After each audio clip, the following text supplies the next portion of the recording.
Vodafone presents the pre-match. Team Windstrike and Team Spirit are the two CIS teams who have found themselves in the playoffs. We've got Simon versus Gambit Gaming going down on the mainstream, and now, folks, the final best of three of this CIS minor group stage begins. It is, of course, Prosto versus AVANGAR. I am Scrawny, and I'm joined by Launders here on the B stream, and we are more than proud to bring you guys this matchup because I've got to admit, I was expecting Windstrike to be in this position. I thought AVANGAR had that clean ticket, Launders, and what a shock yesterday. Yeah, we thought they answered some questions yesterday by, like, you know, bringing it home versus the CIS teams, but then they lost a match when we weren't looking. Right. Maybe we're their good luck charm. We'll find out.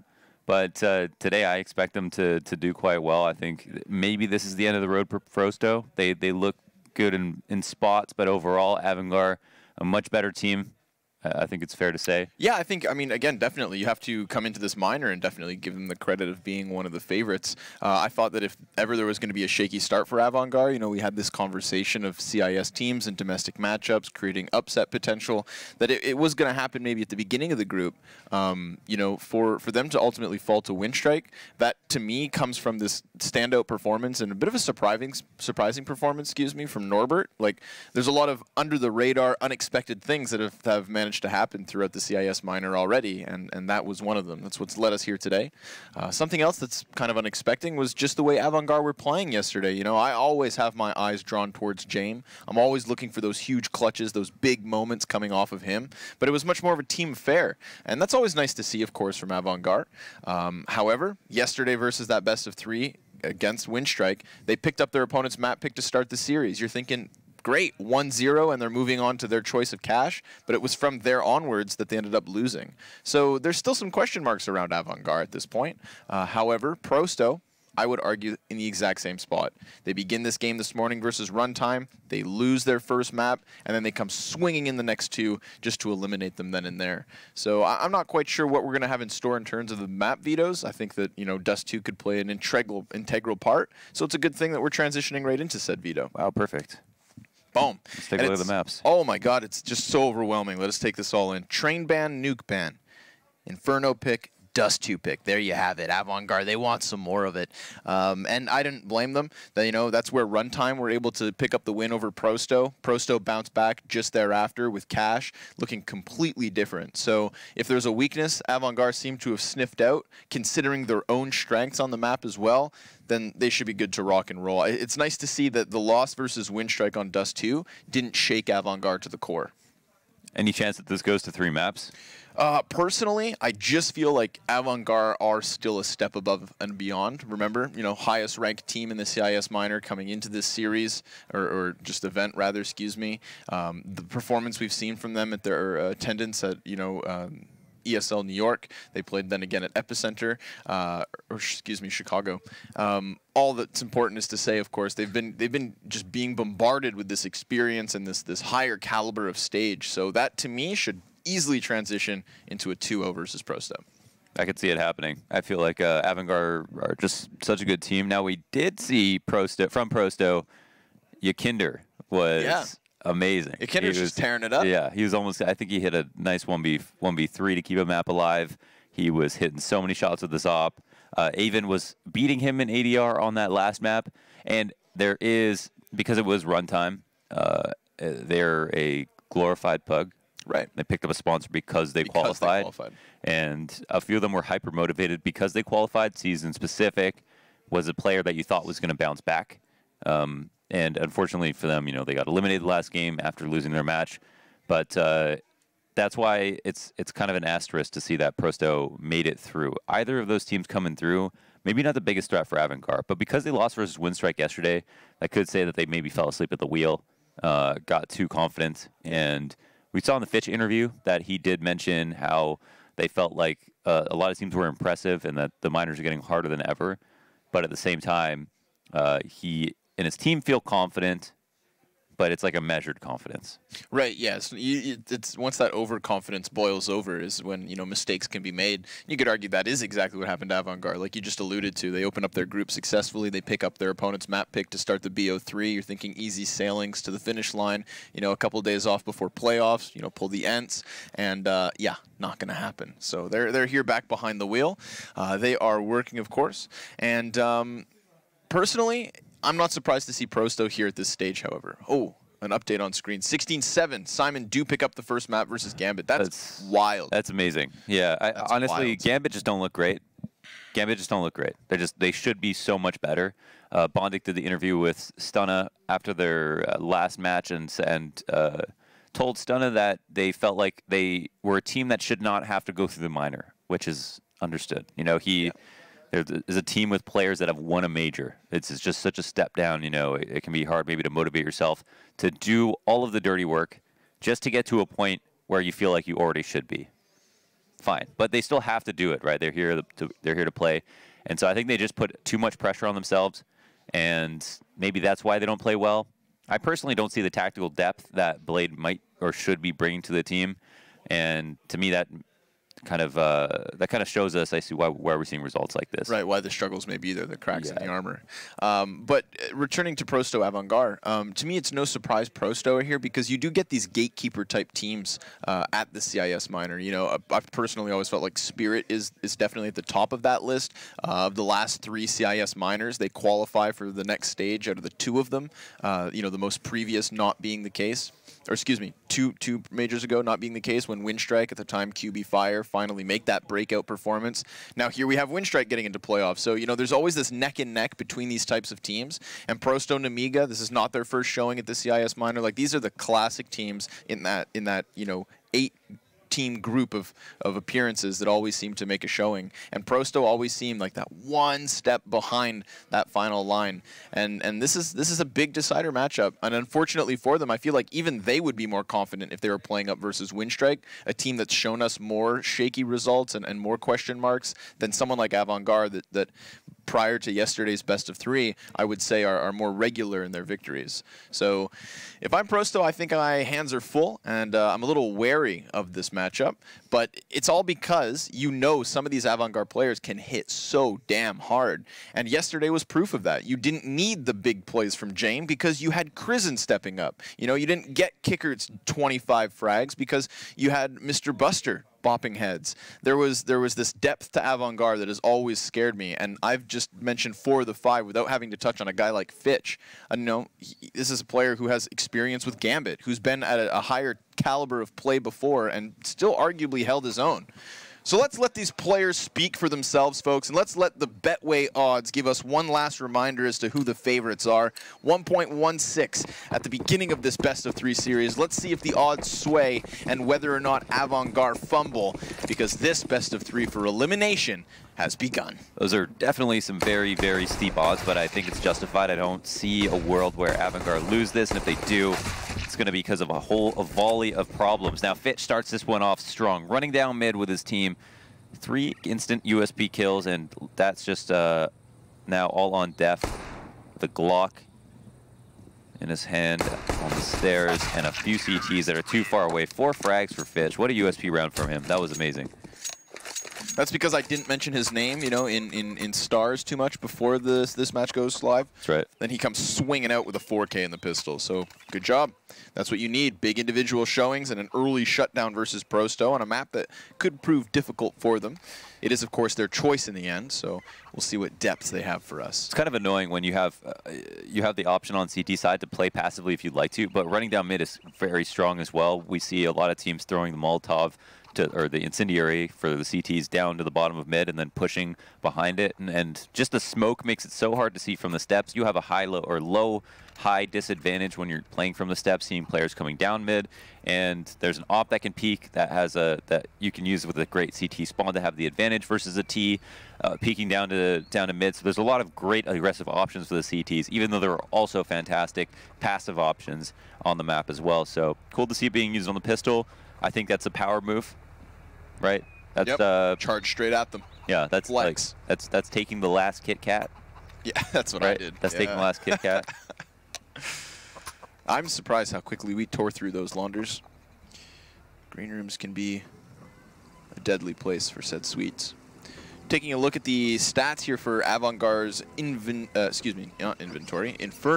gameplay, I'm a little shocked. These guys have less than a 40% win rate here on Inferno.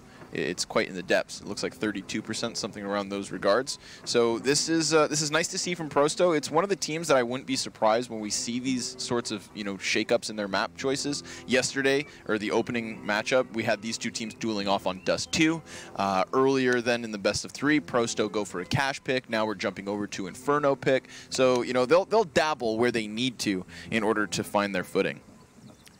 A lot of time off during the break as well, so any of the map pool shakeups are most justified now than any other time because the data we have is going to be relevant to the last cycle of tournaments and matches and stuff like that, and there hasn't been a lot played recently. It's mostly been people hanging out in the team houses, talking to their coaches, going to the server, kind of theory striking about different strategies that they can use, new stuff to shake up the meta if possible, and then trying to change their map pool to set themselves off right for the new year. I think a lot of the times we're going to see some strange map picks or picks that we didn't see from these teams last year that they have now adopted, now feel a lot more confident on. Sometimes a roster change for just one person can make you feel so much more comfortable on a map just because it was one position that was a pain point. Right. You didn't have a great solo B player, you didn't have a good pit player, you didn't have someone who was comfortable clearing out halls every round.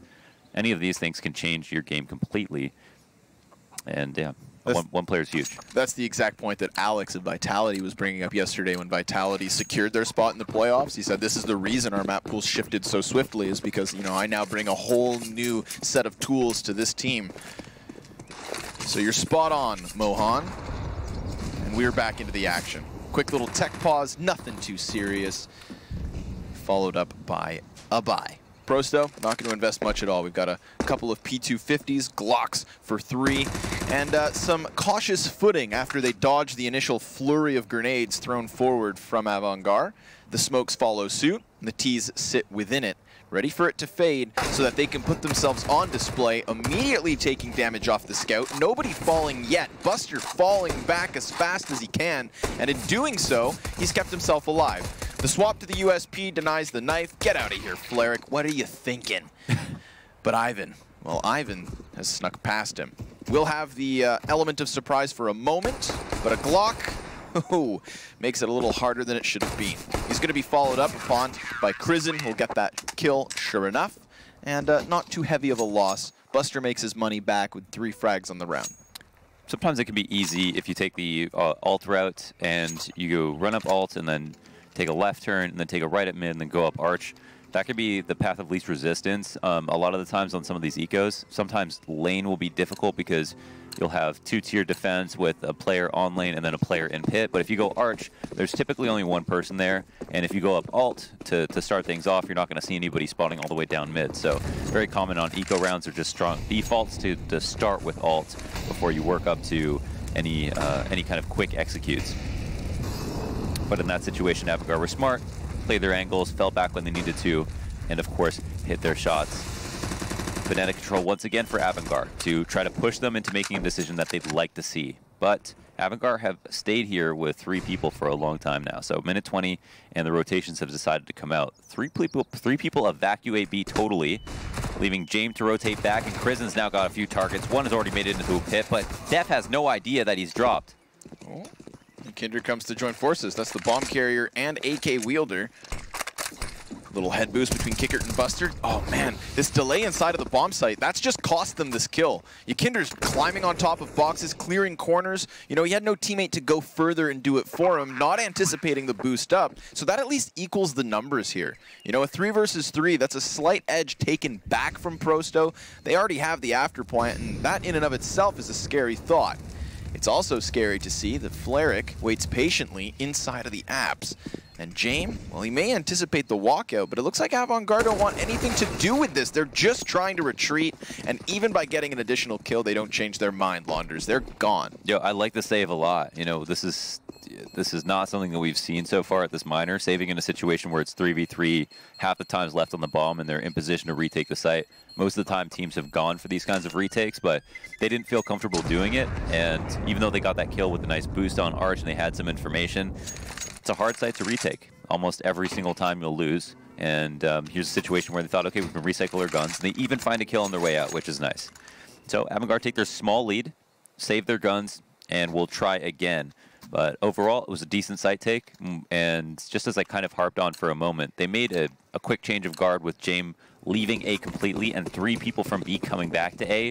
So that was, there was only 1 player in pit, and he had to deal with everybody coming out of halls.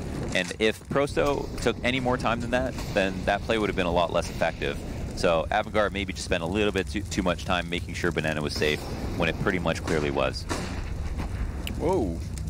Speaking of being safe, careful, Fitch. That's 50 health down the drain, just based on a sidestep. So he'll take the back line. We're going to keep that Banana control firmly in the hands of AVANGAR. A lot of early grenades so far out of the CTs this map. So it might have been a kind of a late round decision earlier, or in that last round, to have James switch out because he wanted to potentially op. Now they've set it up so the rotates are much better, but the C's have creeped up so far. Yeah, there was no pressure on the brackets itself. AVANGAR had nobody prying forward, and while they do have Kicker now holding off on mid, it's the hit on the site that could have gone either way, but thus far it's to the favor of AVANGAR. One by one, the T's do trickle in.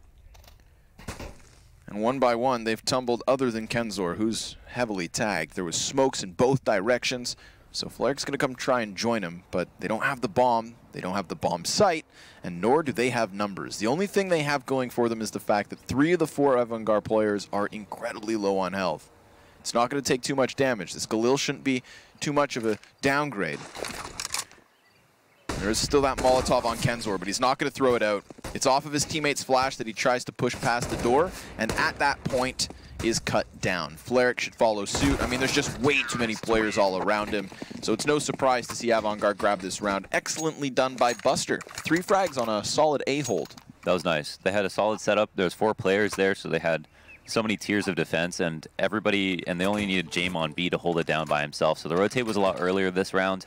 Prosto tried a similar strategy, except they tried to make it a split, and I like how they evolved it to include people coming up truck lane as well. But there was, but because they were forced to go to A, because it was understood that AVANGAR were safe and wanted them to come to A, they kind of won the round before the execute happened. And yeah, there are situations where lucky entries can occur, and they'll lose the round despite having the better setup, but that wasn't one of them, and it's not something you see most of the time. So some decent Molotovs down Banana. Def pushed into an awkward position. 3 players from Prosto have a MAC-10, and they fully intend to execute here. Oh, Buster, yeah.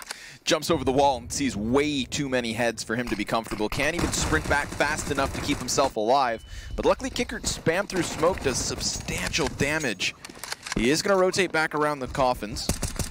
And Fitch, great smoke spam. That drops the bomb. That slows down a lot. And a fadeaway damage done. Kenzor, sure enough, will plant, but it's not like he's going to get away from it. So 2 kills through smokes puts the man advantage into AVANGAR's back pocket. And it's through the backyard that they're all going to rotate over. Now, the bomb's 1/4 of the way gone already, but with the incendiaries and the utility they have here, they're definitely going to try their hand at a retake. And unfortunately for Prosto, there's no nades to throw back. No response other than gunshots, and, well, that could be enough still, because Flaric instantaneously takes down Fitch. Krizen finds Def in the back of the bomb site, but Flaric's doing it all on his own. The bomb's ticking so quickly that this round is not AVANGAR's to take. Despite all the investments in the utility there, Launders, they can't force Prosto off of it fast enough, and Prosto take a second round. That's really crazy that they were able to win the afterplant. They got the fortunate entry with the MAC-10. There was a jump on the half wall. The rifle went down on the site, and Kicker was put in a position where he had a UMP, so he tried to get some free damage in, and he did do a lot of it. And where I thought the round would swing back into AVANGAR's favor was when I think it was Buster or Fitch were poking through the smoke at the oranges plant spot and got a kill there. And then Kicker killed the bomb planter after on the default plant. And it's like, okay, they have a great idea of how to like get this retake going, and they obviously know that they've got a ton of info, and this could be a really interesting pick. There's not going to be an op for James to pick off, which is what he was particularly seeking out, but there's still options, and they don't know that he's opping A because he hasn't let that op shot ring off. Yeah, to revisit what you were just saying, I definitely had to give props there to the smoke spam because, like you said, that's like the bonus step in a retake. You know, it's not the grenades that first sail forward showing us that they know what they're doing. No, they get the icing on the cake before the cake is even made. And still, it doesn't come into fruition. I mean, all because of Fleric, right? Playing off of that barbecue position. It's going to be Kenzer's Mac 10 to maybe make the difference this time round. Pops Krizen the moment he drops down into the pit. And while James' op is now ring off, you know, this is the only gun. So yeah. It's to no surprise we see the rotation a bit, but there's hesitation here too. Yeah, they go and clear out lane, which is a great move because now they can free up the rotates, and they bought 4 smokes this round, so James can't hit his shot. That was a close call. If he had stayed back a little bit, or if they thought that initially Prosto was like, okay, they saw James at A, let's go B, simple as that. But when they saw the smokes, they actually came back, and I think AVANGAR didn't rate their own setup as highly as Prosto did. They didn't think that the smokes were going to be enough to shy them away, considering they just saw the AWP. But it's a tough one. They've got to take a risk to win a round on an eco like that. Now it's just Kicker with half armor at the top of Banana. Prosto win another round cleverly. And cost effective too. That op retrieve, that's a little bonus. You know, we saw James trying to get that op versus op duel just in this round, and well, now there is an op found over in the camp of Prosto. So far, so good. I was impressed with Yakindar earlier today. Oh my god. Insult to injury. Fleric just says, why not? And he finds Kicker hiding in his rabbit hole. You were impressed with your Kinder earlier? Yeah, just with the amount of frags he was able to throw up versus runtime. You know, Prosto is a team that I've now casted a couple of CIS minors, but they're always kind of trading around some players here and there, and Yakinder was one that wasn't on my radar prior to him showing up on this lineup. You know, I wondered to myself, like, is this going to be one of those proven talents? And I feel as though it's been justified thus far. Yeah, he's making his mark. Yep. No doubt. So, banana control overall has been good for AVANGAR. There's not been too many problems for them in terms of losing trades or duels here. The last round we saw Prosto do well was when AVANGAR played passive on Banana. Sometimes you don't want to waste your nades every time. And these MAC-10s have been doing too well. Krizen gets kill off of a good flash, but James and Buster answer back with an op kill and Molotov kill of their own. And now there's enough presence from the CTs that it's quite comfortable to be on the defense. James getting a ton of info at mid here, might even find himself another kill. Looks like his target slips right by.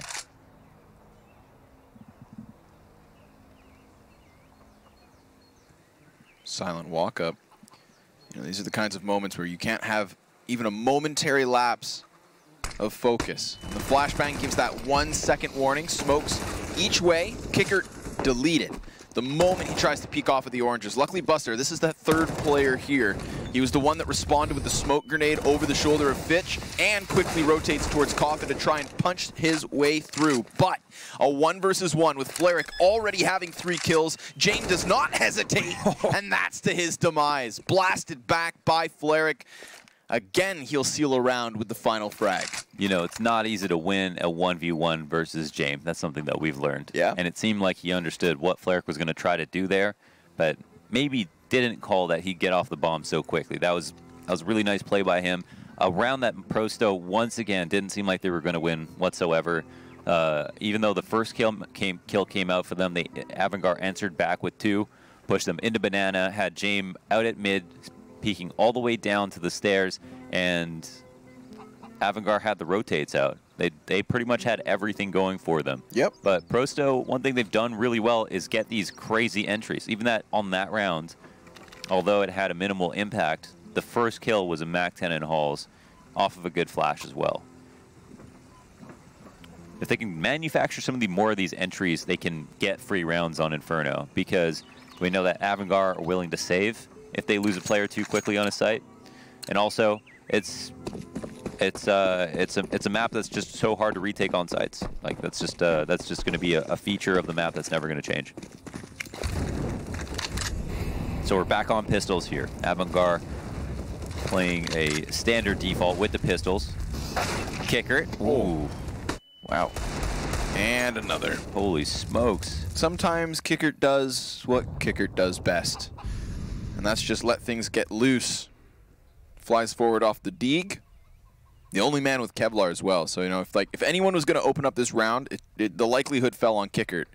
And if James, could catch Kenzor, I mean, he definitely just heard that grenade lob forward.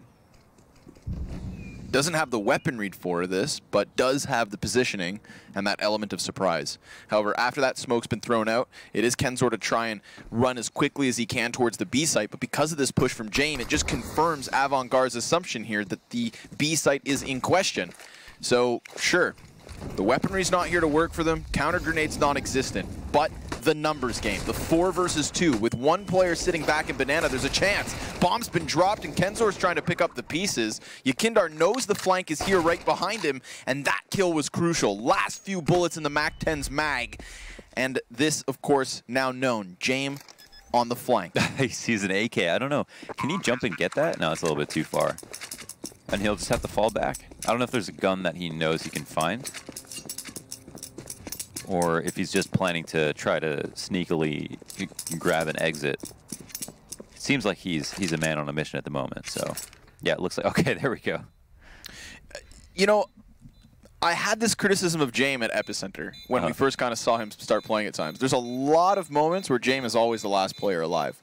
And this was one of those moments where I feel as though he, you know, there was still a chance on Banana. That AK was right there. It's like, sometimes he just is not willing to die for anything. You know, what is sure, you're going for the exit, a little bit of extra damage, I get that, but isn't there more to be gained? I feel as though if he's even 5 steps faster and he was in that moment where they're encompassing them on the bomb site, like, there's a chance it kills. You know, if you keep Yakindar's attention turned away, then there was still a 2 versus 1 that could have unfolded on the bomb site with Ivan, you know, being attacked from 2 separate directions. But because Yakindar had a chance to breathe, he helped him out, bailed him out, and grabbed a 2 versus 1. I don't know. It's like, even think back to the amount of rotates through CT spawn. Like, Fleric knows he's coming from CT spawn 2 rounds ago because he's always the last man in. Always the last man in. But just take note of it. Keep your eye on it, Launders. There's more to digest. This is a full gun round, in fact.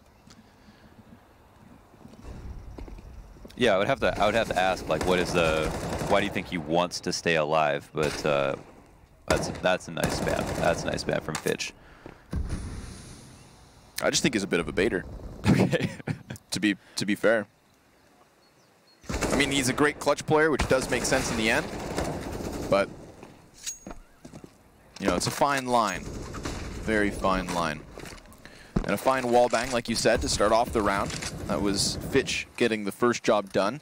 Buster gets surprised by the fact that we have Prosto climbing and clambering over top of their smoke grenades. An additional wallbang attempt, but Kickerts won't connect. And that third member from Prosto comes up from Banana, replenishes the smoke here on Coffins. It allows for the bomb site players themselves to sit back in the most standard of defensive positions in the depths of B. But Fleric's going to throw a curveball. He's going to jump over, get on top of the box. Bomb already halfway gone, and still AVANGAR only get this one rolling. There's death and decay to the 2 CTs here already. A third frag really shuts this down, and once more James is gone. But does he even get away? He can save in this spot. He's got armor. And yeah, no problem. Keeps the op. Last gun you obviously want to lose, so they could try again. The holds on B have not been great. They've had a lot of trouble with stopping the entries. They did get the 5v4 once again that round, so Prosto are surmising these rounds off the back of mid-rounding. I mean, it's the situations where they're down. They're going to have a low chance of winning that round just in the grand scheme of the statistic. Like, being in a 5 or a 4v5, it's just your odds are so much lower of winning, and they're doing it versus AVANGAR, which is pretty impressive. But I feel like Kickert is not getting unfortunate. He's just losing duels that he probably shouldn't be doing. Buster's also getting caught off guard. And there's a round that James opting A instead of B. They sometimes are switching them up, but you know, it depends what either what his spawn is or what they feel like is going to be the best pick for him to go for. Here, he's got a pretty decent mid spawn. I have no idea if he's going to try to go for it. The previous round, they attempted a run boost to mid. They also sometimes boost over the stairs to peek mid. There, the flash disallows him from getting any information.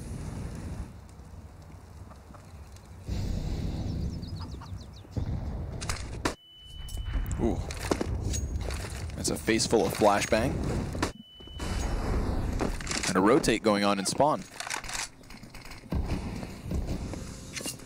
CT is looking to get ahead of this, and it would be the right call to make. It's a fast run up from Prosto. 4-5 players now trying to just split into the A site. Remember, James Opp is the only real difference maker, and he could line this up. He will! A collateral immediately, and a third kill for him, the fourth and no fifth. But luckily, quick trades. AVANGAR with a half-buy make magic happen. That's pretty unbelievable. Like, that was so much impact for him. Prosto this round ran head first into the op. I don't think they actually knew he was there, though. They had such great flashes. They denied themselves from getting the info on where he was because they denied him from peeking mid. They had the alt flash to make sure that he couldn't re-peek at the second phase of the round, and then he fell back to site, and that's the site that they picked. So another eco actually won this time by AVANGAR off the back of the saved op from James. So now they push out to B quite quickly. James goes out for an aggressive pick into the Molotov. Now wants to peek behind the fire. Still 3 people here for the time being, but they're just rentals. They quickly want to decide if it's going to be Prosto trying to feign quick presence towards B and then actually them hitting A, or if they might commit to it later, because if so, having 3B could be a great decision. Now, that being said, they've switched out to have 2 rifles, and with the spot that James playing, he can actually be useful crack spotting the arch rotate while being fast on flex to B. Yeah, well, he'll have to flex right over. Kicker gets close to the smoke, finds 2 kills. Ivan just presents his head on a silver platter, but Def has snuck by. Upgrades into the AWP after finding James in construction, and puts his eyes back behind him, but Kicker's a little too quick. 3 frags for him in this round already. And, well, the 4th could be inbound. Flarix looking for the headshot, and he's got Kenzor with him. Buster out from Oranges, but it's Kicker with that 4th. Buster chases down the final frag, and a smooth round from AVANGAR on top of it. He could feel good about that one. Finally, it's got like a hold, right? They made him run through a smoke, which I don't know why Prosto were running through a smoke at that point in the round, but they came through. Kicker held the corner of it. Sometimes you could still get blasted by a player holding mouse 1 if they get flashed and they freak out and decide to spam. But that wasn't the case in that round, and that made the hold a whole lot easier. So James looked like he got another good mid spawn here. Don't know if he goes up to the fast pick. Again, we see the eco of alt with the Glocks. They have 2 flashes.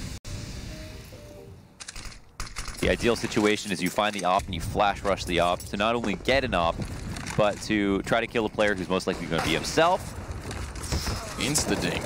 He's going to get chased down. This time, James not able to establish the footing on the bomb site. And luckily, still, you know, the rest of the team is still ready to encompass this push. So right into the trap they'll fall. Lots of bodies piling up here on truck lane. And the score, all tied at 6. Pretty good stuff. Pretty good stuff. If I had to revisit what I was saying about James before, and kind of, you know, this hesitation he has to die at times, I think one of the other reasons it could be for Launders is just this extreme money management. Because there's a lot of rounds where you'll see him constantly having ops. Like he constantly has this little chunk of change more than everybody else. And if that is because every round here and there he'll keep, you know, the 850 for Kevlar, then there's no surprise in my mind. Yeah. No, yeah, for sure. It's kind of a big conversation because there's a lot that goes into what I can do. It always happens to be a rifle round before us when we're talking about it. But let's see what happens now. What's interesting to me for sure is how Prosto have they seem pretty erratic with the way that they're attacking sites. Sometimes it's really fast, sometimes it's through a smoke like we're seeing. And they've actually made another good read. Buster's all alone from quad. Good headshot. The moment Def rounds the corner. 2 players get past. Def was the 3rd man in, so really didn't expect to get blindsided as so. They've centered the way that they're approaching these sites based on like how they can avoid the op or like bum rush one player if possible. And they've many times now caught AVANGAR with 1 player off in the wrong site. Kicker's just looking for something. Good positioning there. Really pulled Kicker into the open before he could finally have eyes on someone. Post plants have also been really strong. Really good. Yeah, they've threatened them out of going for retakes with lots of time left on the clock. They've been great flashes to assistant peaks. They've hit all their shots, and again, the entries have been marvelous. Those 2 key pieces to winning T-side rounds, right? Good entry fragging, and then excellent post plants. You know, sometimes post plants, you could argue, are even more so important. And I've been impressed with just the kind of draw that these positionings have on the B bomb site. It pulls Kicker out. You know, he has a lot of vision. He's looking into the depths of banana. He can see oranges. There's nobody there, and he's got to come all the way into this awkward position just under those back boxes before finally finding someone. And there was 4 players there. You know, it wasn't just because there was 2 alive. No, there was 4 members, and everybody seemed to just tuck themselves away so perfectly. Oh damn. James just not anticipating someone to peek out mid quickly. Buster's also helping out with the op.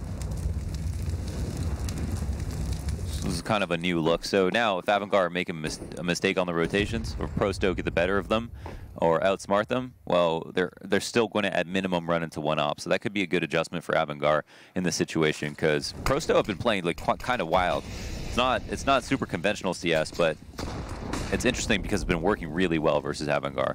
And now, again, the rotations are out, but Buster's alone with the op on the B side. That's kind of what this is kind of the situation AVANGAR would like to be in most times. And now if they run into A, they've got to go through an AUG as well as another op. Well, James op pays off. Oh my god. Smoke replumed, and he's just going to charge right through this. Good presence of mind by Fleric there to cover the back. But there's still a problem of 3 CTs positioned inside of the bomb site. And if anything, Launders, they have struggled to get up truck lane. Everybody does. You know, truck lane is, I don't think it's a place where you want to go with 5 players. I think a truck lane is a place where you go maybe late in the round when you have info on the 1 person that's left at A, or the 1 person that's left at least on the right side of the site, like in a 4v4. But when it's 5v5 and you have 1 player pit, 1 player lane, 1 player arch, I feel like truck lane is the hardest place to take of any other part of the map. And so that's why I feel like teams that try to execute right out the gate on lane end up losing so often. It's because the crossfire is just so difficult to deal with from the site and the pit. James feels omnipresent with this op at times, floating between middle and banana, consistently trying to skewer Pro100, and well, that's where the 5v4 comes from this round. Shut down as they attempt to exit apps. Only Def left over. 1v5 in the 15th round. This is AVANGAR putting some rounds on the board at the end of the half. Do not forget that after winning the first 2, we had a flurry from Pro100. 6 out of the 7 following rounds from that. And then we end this half with, of course, 5 out of the last 6 to the favor of AVANGAR. So really making sure that they have a slight, minimal edge at the end of the first 15. But that's where we find ourselves, folks. So it's time for a break before AVANGAR's T-side begins. We'll see you all there.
Intel Extreme Masters is brought to you in part by Intel, Vodafone, Acer Predator, Mountain Dew Amp Game Fuel, HyperX, Betway, and Pay Safeguard.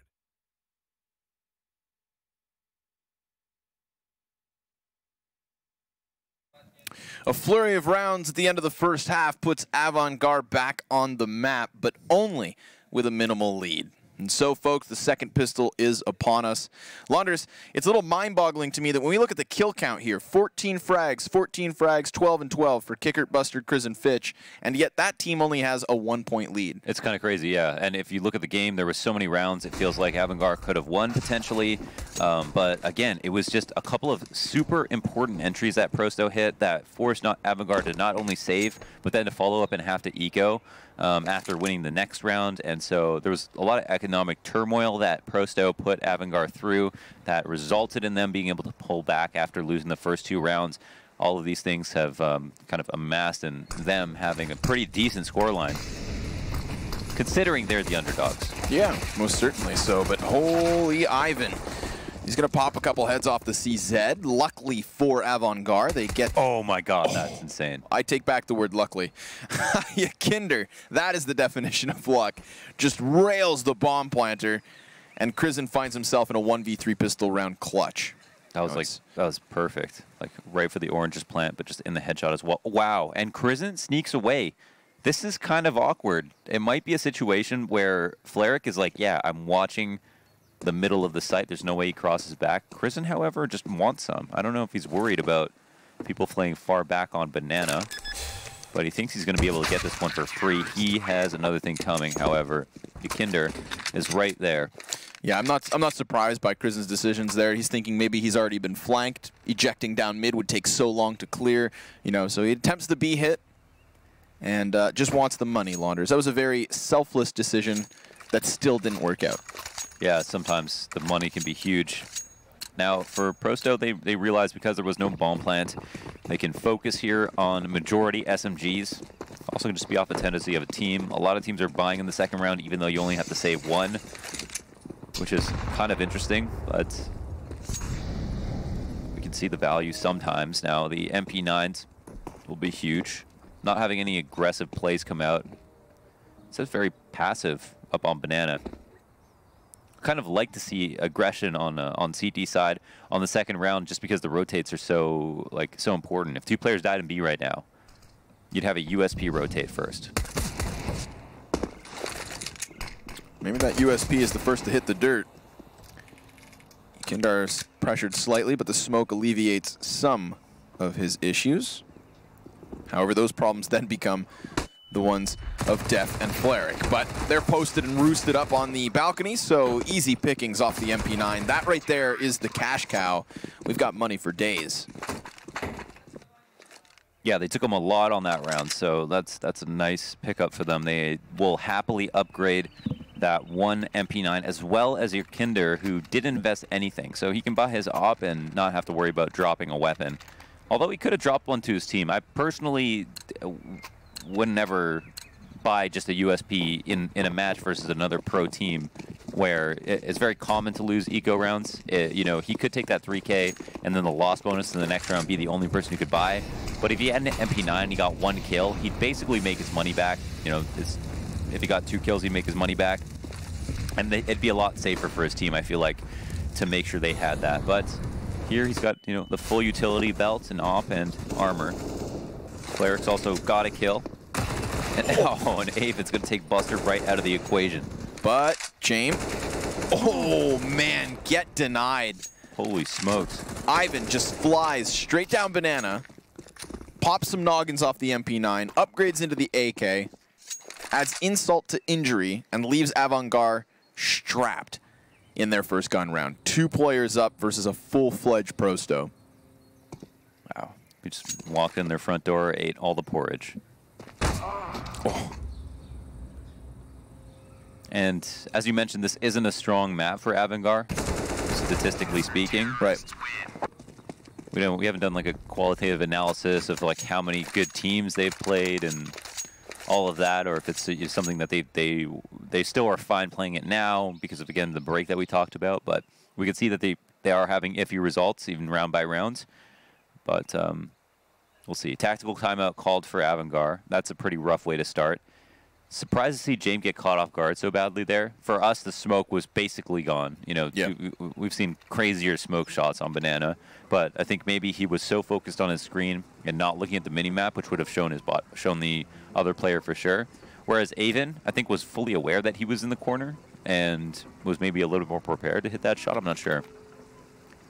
Stream A update, folks, of course, here on the left side of your screen. Gambit looking to bounce back on Dust 2. Good thing they chose that map, of course. Makes sense.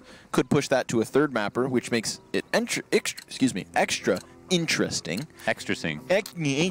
Because that third map in the series is the one they began on yesterday, right? Where Simon upset on Train. So keep your eyes glued to the second or first stream as well. You know, you got 2 monitors for a reason, you dingus. Yeah, and you got 2 ears, but that's a little different.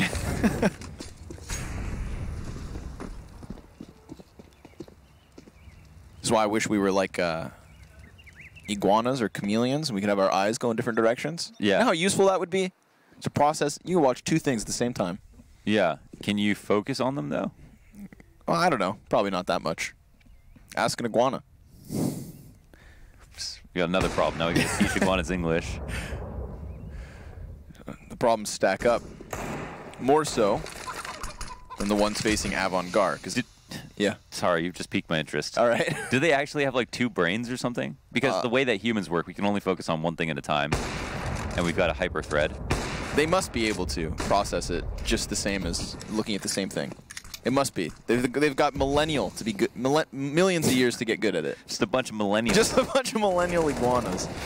Launders, it's a big problem for another day. But you know what's a consistent problem? Getting past these hay bales. Once more, a team fumbles at the final line of the A site. No plant comes off of it. Prosto's job made all too easy, considering they had the bigger guns. It's just not a fun site to hit, and the most amount of advantages come between the hay bales and the sites, and the balcony and the pit, and the small pit, big pit, half wall, like bicycle. Like there's just 10,000 angles. It goes from such a narrow corridor to such a wide open space. Yeah. You know. And that's typically where when you theory strike about how to defend a site or take a site, that's where your ideas for smokes come from. Now, here's a smoke to stop a Molotov for the push. Oh, and even though Flarik doesn't have to deal with that. Oh, he does actually on the fallback and can't. So decides to fight against Kristen and loses that duel. Kenzer, though, for his other team. Go for a duel. Oh, my goodness. The double apps aggressive push in a gun round with top banana control. I mean, this is Prosto coming out of the gate swinging. Certainly, Kristen felt very comfortable knowing that he just had his teammate peek into ult, that there wasn't going to be somebody running down halls with an op to support in that situation. So it's a good call from Prosto, an interesting CT setup. And we have seen just a lot of interesting setups from them.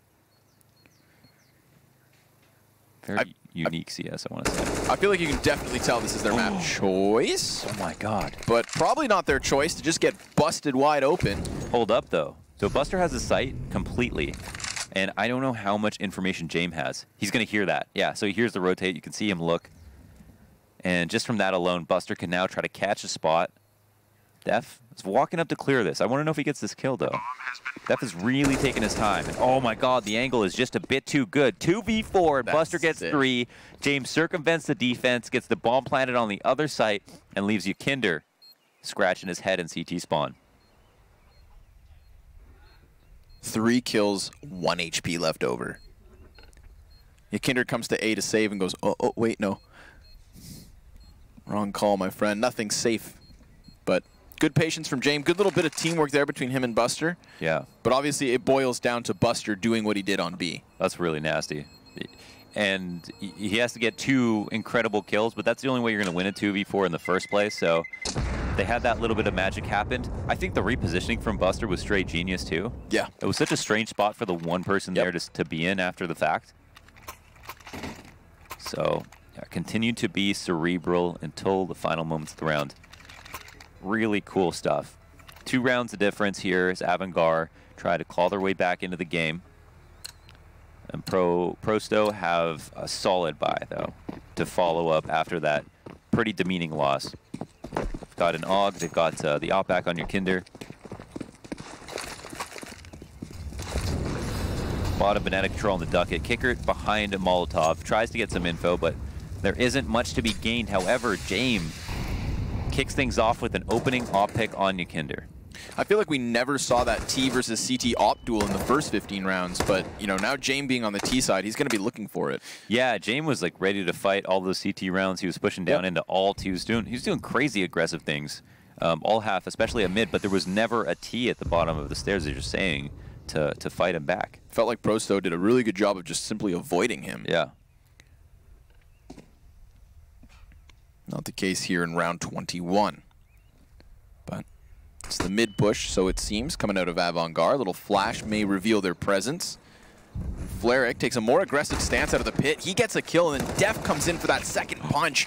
But the pit is cleared. 2 HP for Fitch could be the difference yet again as Buster clears up a frag on the B site. It is Def outnumbered. Wow. Even though these players are so tagged, he is going for the save. Tilted Tape is barely surmising these entries at such a critical moments, both for Prosto and AVANGAR, as we can see. But the 2 in a row is so massive for AVANGAR. Not only do they get double digits, they're within 1. They save their economy. They retain 3 guns. I don't know. Do we might even be putting Prosto on a save. And just remember, of course, all this comes off of the 2 versus 4 between Buster and Jame in the previous round. Like, that round in and of itself as a 1-round anomaly is really impressive. Yeah. But then you contextualize that into this follow-up round with the economic ramifications. Boy. That's a lot of big words. That's a turning point here on Inferno. Someone just died of the bomb. I'll keep an eye on game log so I can make fun of them. Yeah. Look at him and laugh. But economically speaking, they seem to be fine. Kicker is a bit low. The rest of the team's okay. One last duel here. They've got money to buy. They definitely have enough money for the full buy, so they're okay. Def could even drop that to Aven so everybody could get nades. If he's willing to be a good Samaritan today. Oh, I guess a pause was called just to make sure that they could iron out how to spend their money properly, optimally. You got to count your fingers and toes. You know, it takes an extra 30 seconds or so. You count your fingers and toes to calculate my buys in Counter-Strike? Yeah. All the time, yeah. Yeah, all the time? Yeah. I mean, you know, there's so many grenades launderers. Look at the amount of grenades. That's more than 10. Get your shoes off. Get your shoes off. First time an op duel goes the way of Prosto. Straight out the gates of a round. A striking stat for sure. Got the triple lane setup. Arch is wide open. That means the smoke to the right would completely blind Prosto from any information on a split towards B or a wrap towards A. The only way that this makes sense, in my opinion, is if they have somebody boosted up. But they've only got one, I feel like, playing from the balcony or watching Boiler.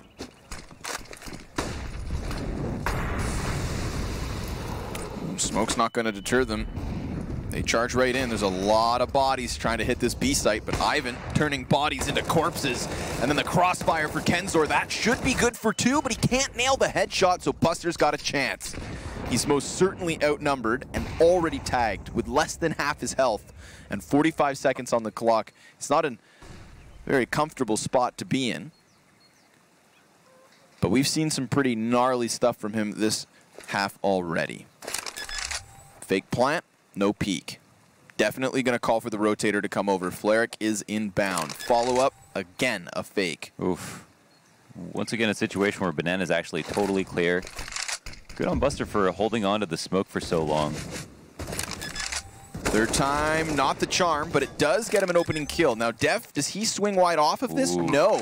Buster's done a very good job of isolating this, and so confident he goes for the reload. Def just at the end of it, swings out to get his kill. So 2-point lead up for Prosto. Good thing they had the money in the bank to get this one last buy, because it means they put a round on the board. That was a very serious clutch attempt. You know, he was just a moment there from being able to shoot again, and the risk that he took was not anticipating, number one, that anyone would peek construction, and that his next opponent had like creeped through the smoke potentially and didn't want to like walk out. And so, you know, he tried to make a read, but totally respect it. That was a cool try. And he even baited out that first kill, which was interesting. Holding on to the smoke was also a nice caveat to just throwing that down immediately and going for the more standard play in the 1vx. So, Prosto, pull that one together. Kickert's bad economy from last round follows forward into this one. Fitch as well has only got a Tech 9. It was Fitch who died to the bomb, by the way. It was Fitch who died to the bomb. Look at him and laugh.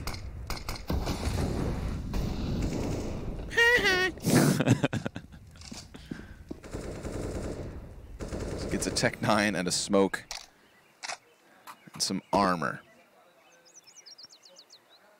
Tech 9, man, I'm all for its resurgence. I think it's back, man. Yep. I think it's back. I mean, the CZ is still too good, but it's my favorite. CZ is my favorite gun, but I feel like the Tech 9 is making a comeback. I just appreciate options. You know, I'm a man of options, Launders. Yeah, it has a lot of utility. Versatile weapon for sure. Again, this bracket control from Prosto, you know, they're not trying to pry over from Arch. They're not keeping their eyes on middle. They're almost welcoming AVANGAR into the A bomb site. But by giving them so much space, they've opted to head the other way. I'm not liking the consistent theme of going through smokes. We've seen...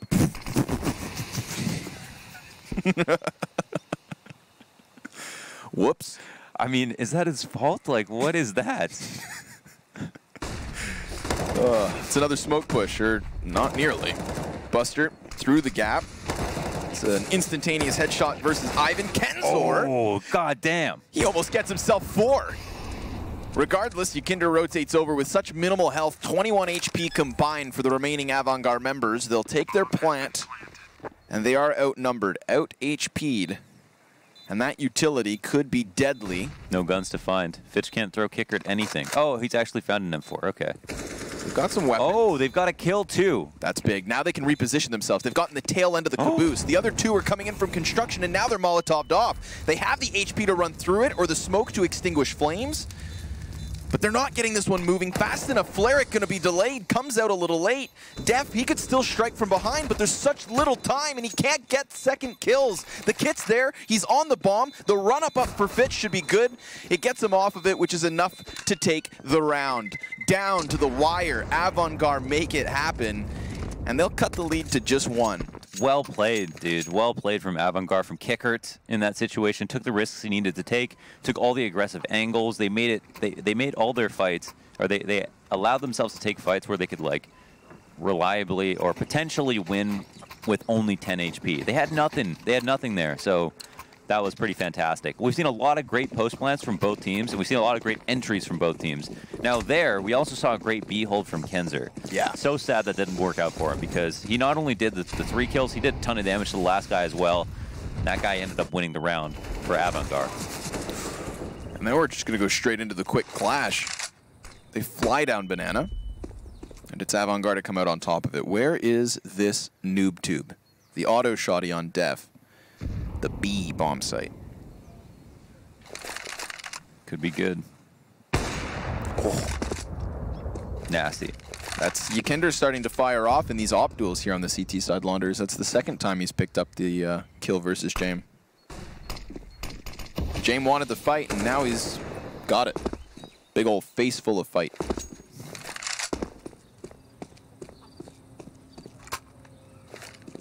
So, how do AVANGAR approach A this round? It's actually a smoke to the right. Yukinder's in the tough spot. He doesn't have a teammate to help assist him if he does get Molotov'd out of position, which you might see that happen. Buster, who just released the smoke, also has that Molotov to work with. Fleric can't hit that first shot. He's only got a P250 from the pit. Not exactly the best place to be with a gun like that. Yeah, especially on top of how fast Fitch comes flying out from the apartments. Smooth movement. Sees him soaring over top of the hay bales. Bomb plant comes through because of this. So substantial damage for a round. in the favor of AVANGAR. What gets saved is the XM1014 and, of course, Yakinder's op. This is really looking a lot like the first half, isn't it? Yep, it is, where we're starting to get towards the later portions and then a re-emergence from AVANGAR. Considering their stats in terms of win percentage and the amount of times they play Inferno, Prosto choosing this and being so close, it's got to be daunting. And it's the CD economy that's so much more volatile, so here is a round where Prosto won't be able to buy much. They can recycle the 2 good guns they have, and there's going to be the temptation to try to buy behind the op. But I think even if you don't buy behind the op, you still have a good chance of winning with it. He's got a full utility belt. He can be very mobile if you'd like to. His teammates could potentially pick up a smoke, and they could try to do something similar to what AVANGAR did in continuously smoking off one site ad infinitum until a site is picked from AVANGAR.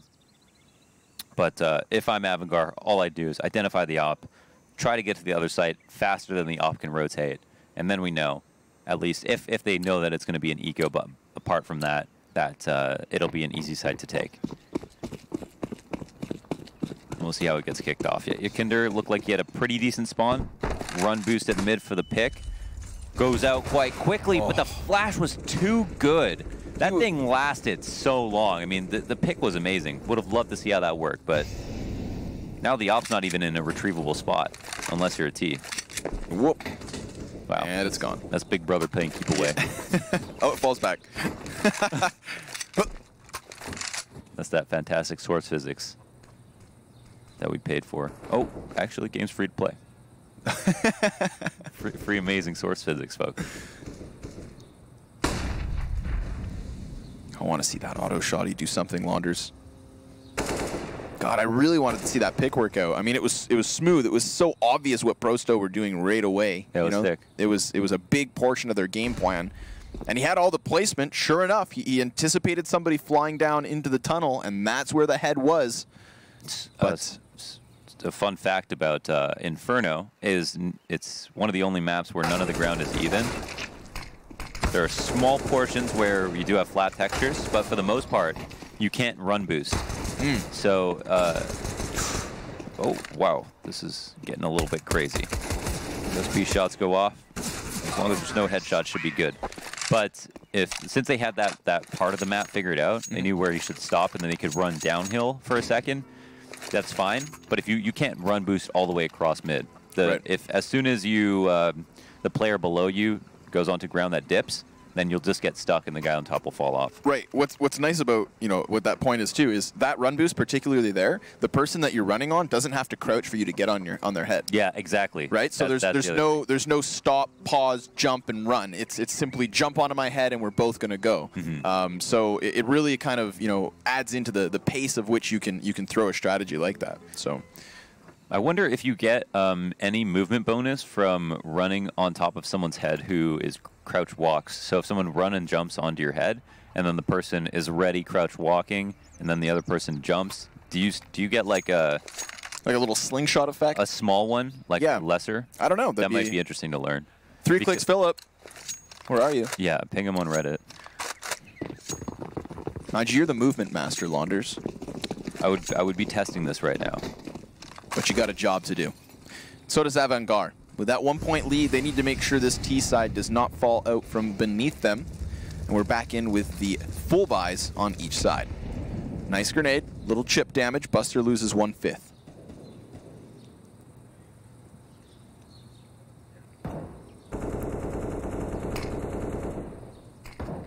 Just a half wall smoke. Interesting to see that thrown out this late. But I think they're worried about getting opt, which seems to me their primary focus, and that's why just no T's taking any risks at the moment. Buster coming up top, def. Spotting middle. Prosto have done a lot of flashes. They've used a lot of flashes to try to reclaim map control, which is cool. Pretty adamant about holding on to mid as long as possible. And it it looks like they're going to stay adamant about holding onto this crossfire as well. Kenzer probably activate his push as soon as Yukinder takes fire. But there's not going to be anyone from AVANGAR to poke at mid. So a lot of the smokes and stuff that they've used have not been useful. Prosto, look at this. They're already looking down middle, being very good about being proactive about map control. Rotate's already out. Oh, I would not want to be Ivan. There is a lot of players flooding for him. He does go for the last-minute reposition because his coffin box gets smoked off, but unfortunately for him, the Rotate's dead instantly. Luckily, flashbang over the top helps him out enough to get one kill. He still survives, dancing around the box. Kickert eventually takes him. And while Fleric has moved out from coffins, the smoke fades. The smoke fades just in time to deny the bomb planter, and there's only 7 seconds left. They need to prioritize plant. Oh, nobody's picked it up. What a fumble from AVANGAR. Prosto robbed the round away, and Fitch could be losing cash if anyone gives chase, but they'll let him live because the damage is done. We're tied up at 13. Oh, man. No, you really want to point fingers there, but it's tough because the bomb crossed, and you don't know if the bomb crossed because he just needed to clear emo first, if no one was with him, if no one was ahead of him, if he knew he was the guy who had the bomb that was going to plant, or if he picked it up. And then when he dropped the bomb goes whichever direction you're facing and then takes a small leap and went over the grill into pool, and they couldn't find it. Yeah. And it's so hectic. And the smoke goes up right as he's crossing, and there happens to be a CT there.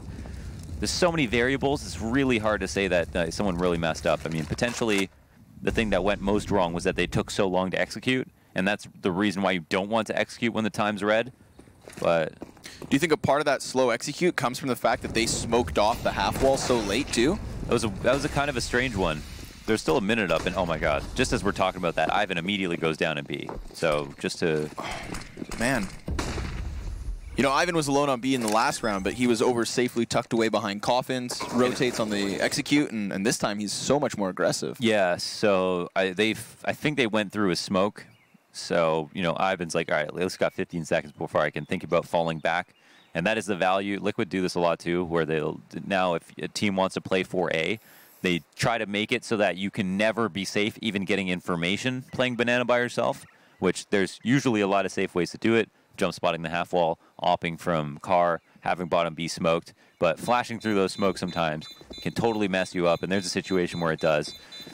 On the bright side for Prosto, they get to save their guns, and we're coming into the closing moments of this game. The first map of the series, loser goes home. Winner doesn't win the minor, but loser goes home. Yep. You know, that's intense.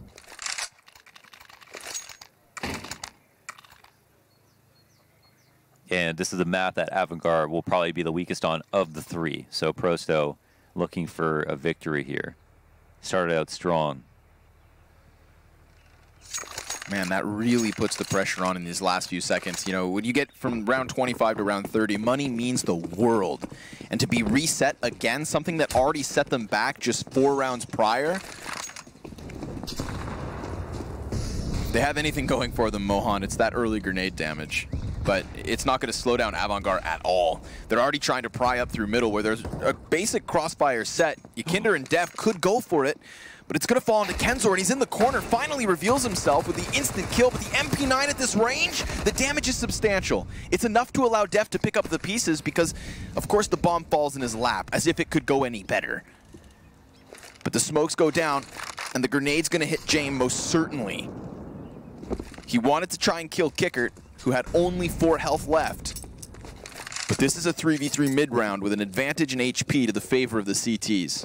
Kristen has the smoke. He's lagging a bit behind. James has no piece of utility to help him cross, and he doesn't know if there's anybody playing dedicated on the site just yet. Flash comes in to threaten a peek, but nobody's here. Information has been lost on A, but they are pretty clear that the terrorists are going to be moving in. Kristen goes down early. They've got to recover that. Molotov, I think he has. James at least gets an entry. Man, they are just barely hanging on to life. Ivan almost just comes in and denies the entire after plant, or the plant even at that point. Big HP advantage for the 2 remaining Prosto members. They have this smoke and flash to work with. It's just going to use the smoke to get tucked away into the cubby. James not watching it, and Kickert can't help, especially being so low on HP. There's a kit on both the CTs, but Kickert finds a back turn, and Def, oh, minute little flick over, finds the kill towards Coffin. He's gonna stick the bomb, and Kickert's not swung wide. It's down to the final moments, but there you go. AVANGAR securing overtime here on Inferno. Oh, a hard-earned match point. That was an incredibly important entry that James got as they made their way into pool. That was close. Krizen also with the utility belt, I think was only because as you die, you only drop one of those nades, drop the smoke and not them, or through the smoke and had a Molotov and flash. There was a lot of ways they could have lost that round. And it got so hectic at top mid. Pretty interesting to see the approach. I actually love the walk towards Arch. I don't know if there's anything fast that's going to happen right now, but I really want to talk about that for a second. We saw the last round that AVANGAR decided to go fast towards Banana, killed Ivan immediately, and so they thought the immediate adaptation from Prosto was going to play people that play 3 Banana. And so that's why they're like, all right, we could probably walk up mid here. There might only be 1 or 2. They're probably not going to be watching bracket early on because that'd be unsafe for those players. But Prosto had 4 players there. The second layer to that was AVANGAR walked. So even though there was a crossfire, Prosto had 1 player tucked in to lane under the porch with an MP9. So with the walk Arch, by the time he was able to shoot, he was so far away, his bullets were doing no damage. Right. And he had bad accuracy. The only player who got a kill was the one at Arch with the AUG, but he was tucked in and his teammate, because he didn't hear anything, decided to fall back as well. Now we're seeing the exact same strategy. And this time there's so much less Arch presence, so much A presence missing in comparison to the previous round. Fleric again going to find himself with an MP9 at a long range distance. Mag 7 close, not going to find too much. Unsubstantial damage versus Krizen. Fleric has to desperately run forward, just needs a kill, needs to secure some kind of avenue, and he can't. So with 30 seconds up, AVANGAR find their entries. Deep corner bomb plant as well from James. A smoke flash on Buster to delay any sort of retake attempt, and you know Prosto have to go for it. A Scout, CZ, and Deagle is what they'll play with. Coming off of their map choice, coming off of a strong start as well here on the CT side. They opened up pistol, grabbed 4 rounds in a row, but the resets have just hurt all too much. Kenzor would have to pull off a magnificent clutch, and it's not gonna happen. 16-13 here on Inferno. We're gonna be moving to Dust 2, Launders. AVANGAR's map pick, which we've seen them play so well, and take into note, one of the most criticized teams at this minor in Runtime GG beat Prosto just earlier this morning on that map. Damn. So if there's going to be any struggle from Prosto, AVANGAR are looking to capitalize on it as they now have this 1 map advantage. Yeah, so Dust 2 might be an insurmountable obstacle at this point. We'll soon find out. But what a match. That was really fun to watch. It was super unique, I think. We usually have seen Inferno ironed out to the point that it's just tier 1 teams playing it similarly. In this situation, both of them had a unique take on it. Really strong after plants from both of them, and crazy entries and clutch plays. I mean, it had the whole... That was, what more could you ask for? Just a great first map at Counter-Strike, folks. So if you enjoyed that one, what we have next is going to do you just as well. It's Dust 2 up next, and we'll see you after the break.